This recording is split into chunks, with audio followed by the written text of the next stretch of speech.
Here's a review of One Piece chapter 1157. We finally get back to Yamato's cover page where he's praying with Kiku at a grave of a man who died protecting a village from Kaido. If that's true, then the snowman behind them is very inappropriate. We start off in the middle of the Rocks pirates committing a heist in a temple that collects donations for the less fortunate. And by less fortunate, they mean themselves. So I guess this is more of a Robin Hood situation? Didn't know Rocks wanted to seize the means of production.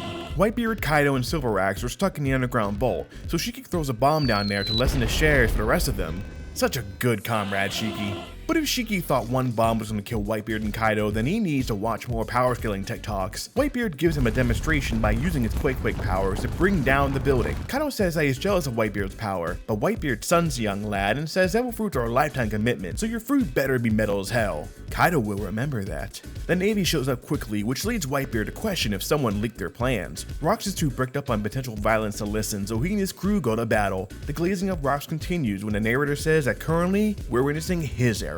Our flashback protagonist Harold has a confrontation with Cyberpole, who's attempting to kidnap some civilians of an unallied nation, probably to use them as slaves. Harold protests this, not just because slavery is cringe, but these were the same people that gave food to Elbaf during the Great Famine. Cyberpole attempts to ward Harold away by killing a hostage, but unlike them, Harold doesn't take prisoners. Rocks and Harold are chilling at Ada's bar, while Rocks again tries to convince Harold that the giant should join him and not the government. Rocks doesn't seem to understand how pleading works, because he also points out Harold's new shining dome. Harold holds back his tears from the jab and says that he doesn't want to give up on Elbaf joining the world government. He's going a little Blue Lives Matter here, saying that the Marines have good men like Garp that help others. I think Ace might disagree. Speaking of the thin blue line, we pop over to Marine HQ where Garp, Sengoku, and Otsuru have a meeting with then Admiral, now Commander-in-Chief, Kong, who I am 100% sure is a fish man. If you're racist and think he looks too human, just look over at Jack's human passing ass. Kong is trying to get the world government to accept Elbaf. Garp loves the idea because he's really into the thought of large, muscular men and women dominating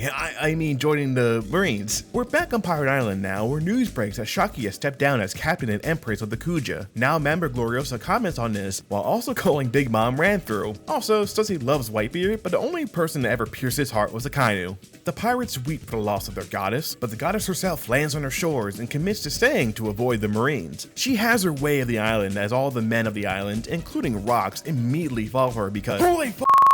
Anyway, she opens her bar to get these pirates drunk on something besides love. We end this chapter with the Gorosei deciding that they'll accept Elbaf into the world government if Harold kills Rocks. Honestly, I don't think you'll need much convincing. We're still in the midst of this never-ending flashback within a flashback. Hopefully Shaki being on the island brings some kind of conflict besides Stussy and Gloriosa losing their minds. Chapters are still a bit disjointed since we're bouncing from place to place. 7 out of 10 chapter. Also, break next week.